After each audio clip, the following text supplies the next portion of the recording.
Hello there and welcome. When I was little, my Aunt Mary, well, literally my mum's aunt, used to live in this amazing vast house. It was built in the stables of what had once been some great mansion, and the old stables have been converted into this huge, roomy house. And right at the top of the house was a tiny bedroom, which had once been her son's bedroom. He'd long since grown up, but the house was still full of his toys from going back to the 1940s. For a little boy like me, it was a treasure chest. You go in and every time you would discover new toys. Bagatelle, solitaire, marbles, a rocking horse, all sorts, lead soldiers, all sorts of new things every time, a new treasure to discover. God's word is a bit like that. Every time we read the Bible, there are new treasures for us to discover. New things that we might have read that passage 100 times and not seen before. So last week, for example, when I was speaking to you about Moses in his little basket of reeds, I discovered for the first time that basket, that word for the basket, was the same word as ark. The ark with which God rescued Noah from the flood. Every time we read the Bible, we discover new things. Which brings us to today's passage. Today's passage, I do believe, is full of treasure. It's a passage that you probably are not as familiar with as perhaps you think. But before we get there, lines stretched out, bumblebee lines on the pavement, exactly a metre apart as I queue to go into Tesco's. I braved it on Friday and it was quite an experience. Waiting, watching my phone, waiting, reading my Kindle, waiting. Slowly but surely the line goes forward until you finally get into the shop, which I have to say has a lot more goods in it than I expected. But even before I got in there, waiting, using up as much as possible to delay the trip to the supermarket. You know, weird combinations. Lasagna with Brussels sprouts stir fry, or eating that strange tin of soup that was at the back of a cupboard for how many years? Oh well, that's lunch today. Waiting. Today's Bible passage, well, you probably know the chapter. You probably know what the rest of the chapter is about.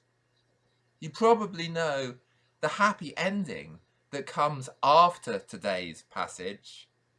You know, Jesus stands in front of a tomb where his friend Lazarus is buried and he calls, "Lazarus, come out!" The dead man came out, his hands and feet bound with strips and cloth, his face wrapped in a cloth. And Jesus said to them, "Unbind him." Many of the Judeans who had come with Mary and had seen what Jesus did believed in him. That's the happy ending. But that is not today's Bible passage. Today's Bible passage is about, well, you may know the bit that comes in between in the chapter.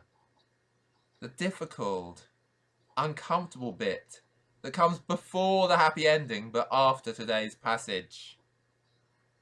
Jesus turns up and is greeted by Martha and Mary, his two friends, and they are devastated by the loss of their brother.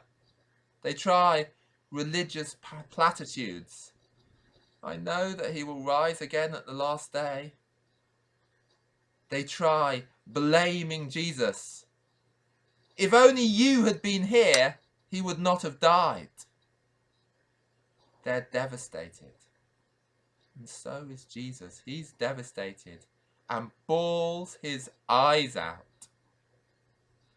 That's the uncomfortable bit in the middle of a story. You may well have heard sermons on that before. But today's passage is about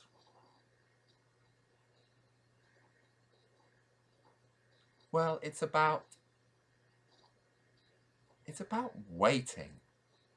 John 11, 1 to 15. Now a certain man was ill, Lazarus of Bethany, the village of Mary and her sister Martha. Mary was the one who anointed the Lord with perfume and wiped his feet with her hair. Her brother Lazarus was ill. So the sisters sent a message to Jesus. Lord, he whom you love is ill. But when Jesus heard it, he said, this illness does not lead to death. Rather, it is to God's glory, so that the Son of Man may be glorified through it. Accordingly, although Jesus loved Martha and her sister and Lazarus, after having heard that Lazarus was ill, he stayed 2 days longer in the place where he was. Then after this he said to his disciples, let us go to Judea again. The disciples said to him, Rabbi, the people of Judea were just now trying to stone you, and you're going to go there again? Jesus answered, are there not 12 hours of daylight? Those who walk during the day do not stumble, because they see the light of this world. But those who walk at night do stumble, because the light is not in them. After saying this, he told them, our friend Lazarus has fallen asleep, but I am going there to awaken him. The disciples said to him, Lord, if he's fallen asleep, he will be all right. Jesus, however, had been speaking about his death, but they thought he was referring merely to sleep. Then Jesus told them plainly, Lazarus is dead. For your sake I'm glad I was not there, so that you may believe. But let us go to him. I think this scene at the beginning of John chapter 1 is one that we normally sort of zip through on the way to the more interesting parts of the passage. But I believe that, like every part of the Bible, it is actually a treasure chest, like that toy room that I went into, where you can discover new and amazing things. The Church of England actually gave us the whole of John 11. We could look at the whole chapter if we wanted, and I do encourage you, if you're not familiar with it, do go and read it afterwards in your Bible. But when I felt God saying to me that we shouldn't look at the happy ending bit, where Jesus says, Lazarus, come out, and he walks out of the tomb, because for now, that's too easy. No, we are going through a tough time, and it is not Easter Day yet. I don't just mean that in a calendar sense, but in a spiritual sense, it's not Easter Day yet. We know that God is in control. We know that he's got it in hand. We know that there will be victory. Yes, we know that. But before you start crying out your hallelujahs, well, we're not there yet. We have to go through a dark period first.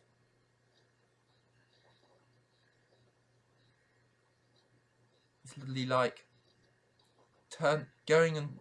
going straight to the story of Lazarus walking out the tomb would be like turning up in church on Palm Sunday and turning up again a week later on Easter morning, having missed out Maundy Thursday and Good Friday and the time in the tomb.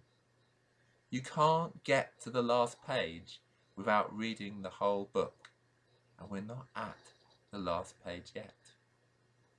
I also felt God telling me not to preach about the uncomfortable part in the middle yet, the bit where The devastated Mary and Martha, and indeed the devastated Jesus, stand there, bawling their eyes out.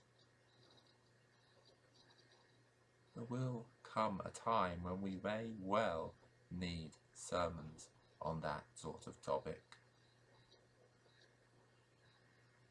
But for most of us, we're not there yet. I know there are 3 families in this parish who are ill, and I am praying for each one of you regularly.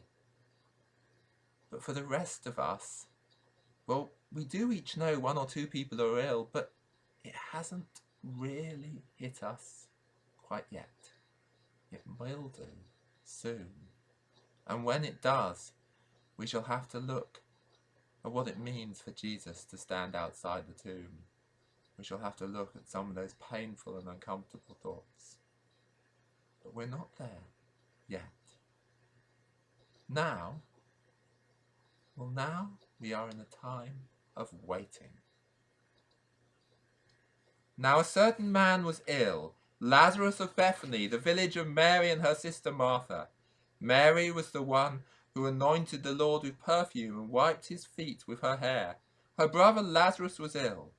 So the sisters sent a message to Jesus, "Lord, he whom you love is ill." Jesus and his disciples hear a rumour, a message, a stirring of something bad. Way back in January, news nerds like me who listen to World Service were hearing the first stories about this strange virus in Wuhan, in China. Wait, probably a week, 10 days, and suddenly it went from the World Service to the headlines of the main news. This major epidemic that was happening in China. Then, started wondering, would the Olympics go ahead? Would I be able to go on holiday to my godson's wedding in Japan? Suddenly all that's cancelled. Suddenly exams are cancelled. Suddenly we're working from home. Suddenly it's total lockdown. But we're still in a time of waiting. For most of us, the true reality of what this epidemic will look like is still a week away, 2 weeks away. It's like in 1939. On the 3rd of September 1939, Britain and France declared war on Germany. And then, for 8 months, until, the 10th of May 1940, between September and May the next year, pretty much nothing happened. There was a naval blockade. There were a few skirmishes. Preparations were being made. Munitions were being built. Everything was got ready.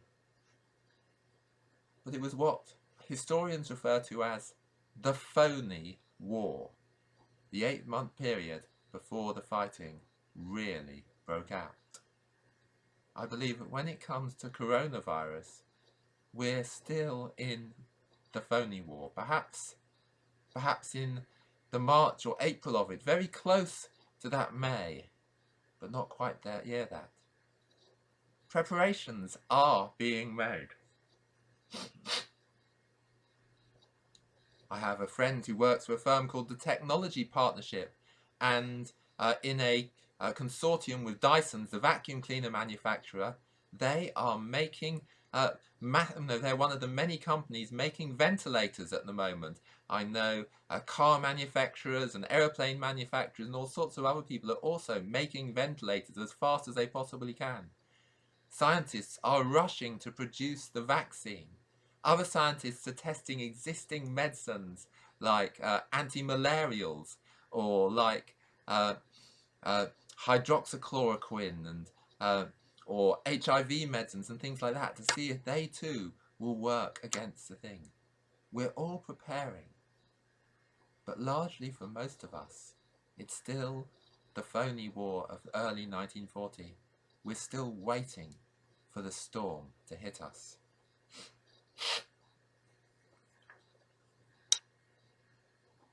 Accordingly, though Jesus loved Martha and his sister Lazarus, after having heard that Lazarus was ill, he stayed 2 days longer in the place where he was. The right thing. That's what Jesus does. The right thing. He waits. Doesn't mean he won't face criticism later. Martha turns to him later and says, "Lord, if only you had been here, he would not have died." But it doesn't mean it isn't the right thing. The thing that you and I have to do is stay at home. There are little things we can do. On Thursday night, last Thursday, next Thursday, we can go outside our door and bang pots of pans and clap and cheer to send the NHS that vital word of encouragement. Or on Sunday evenings, you can put that little candle in your window, that candle of hope and prayer.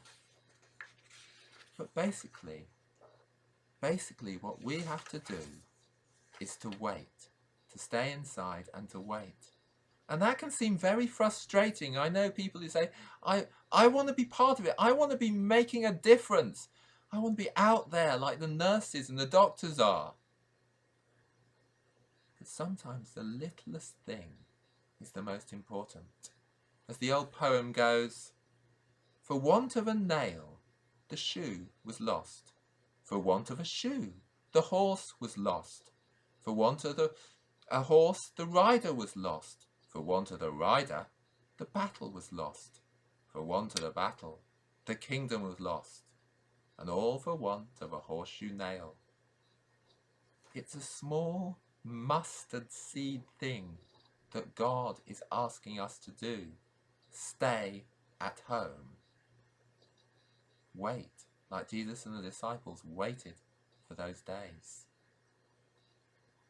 And yet that small, tiny thing can make all the difference in the battle against coronavirus.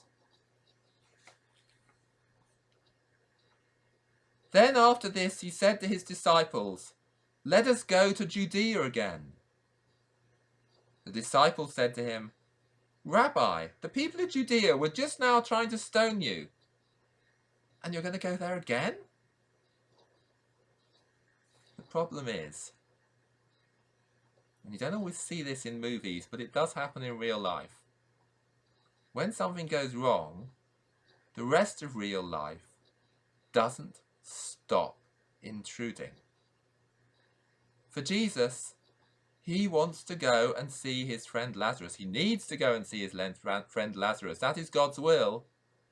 But to do so, he needs to brave the gauntlet of a hostile crowd who are quite literally seeking his death. It's not the safest place to go to, but everyday life keeps breaking in. We're going through this really weird and unusual time with the coronavirus, but everyday life keeps breaking in. It can be in all sorts of ways. That colleague you work with in your office who's really difficult, really difficult, and you might not have to see them face to face, but you still have to have a Zoom conversation with them. Or the car insurance. When are you next going to drive your car? But the car insurance has still got to be paid. Or how on earth do you balance doing your work from home and homeschooling your kids? Or, coronavirus may be big in the headlines, but plenty of you have health conditions that have been there long before coronavirus and will still be there long after this whole issue is over.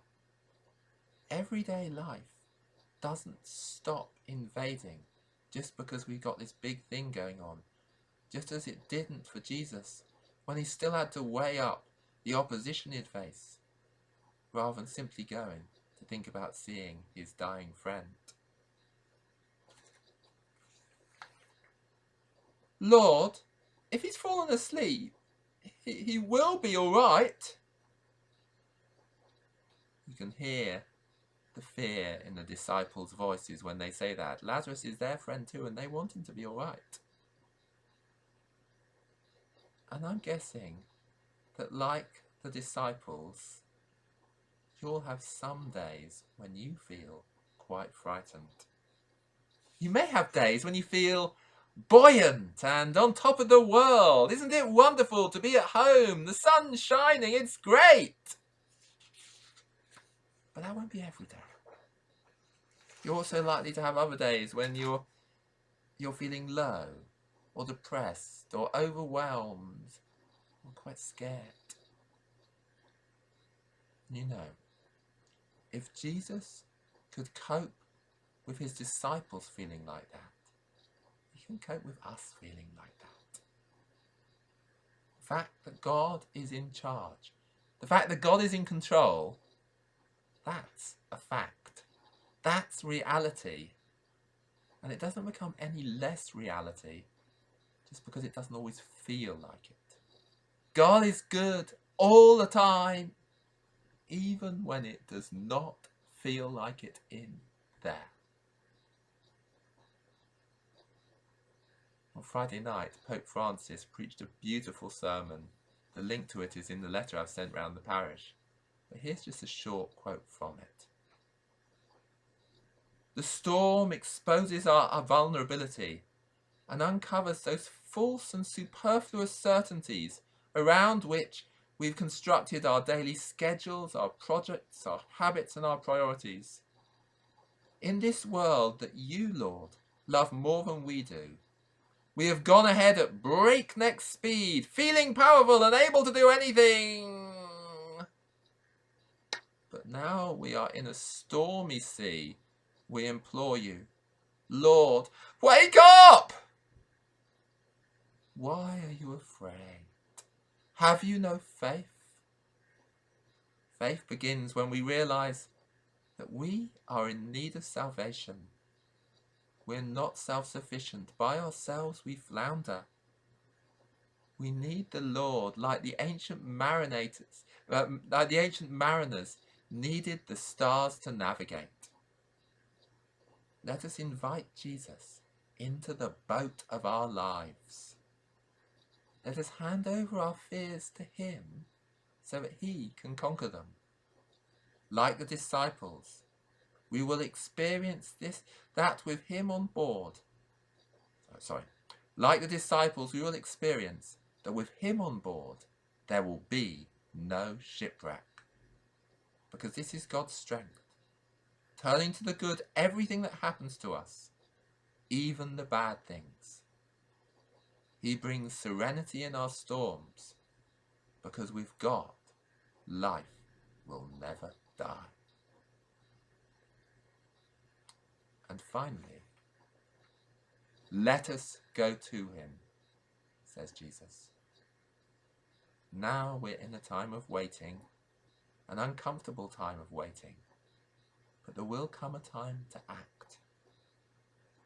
72-year-old Father Giuseppe Berardelli. Father Giuseppe was a popular priest in Italy, so popular that when he became ill with the coronavirus, I don't know how they did this, but his parishioners managed to crowdfund the money to buy him a ventilator. The priest looked at the ventilator and said, no, give that to someone younger than me who needs it more than me. It wasn't given to someone he knew, given to a complete stranger. Father Giuseppe passed away. The young man who received the ventilator lived. Let us go to him. After a time of waiting, there will come a time to act. I hope that for none of us it will be as big a sacrifice as the one Father Giuseppe made. I don't know whether it will be acting during the middle of this crisis or acting when everything is over and we need to rebuild our nation and our world. But I do know we need to be ready. That when God gives us the word, let us go to him. We're ready to get up and go out and make a difference. Go in peace to love and serve the Lord. In the name of Christ. Amen.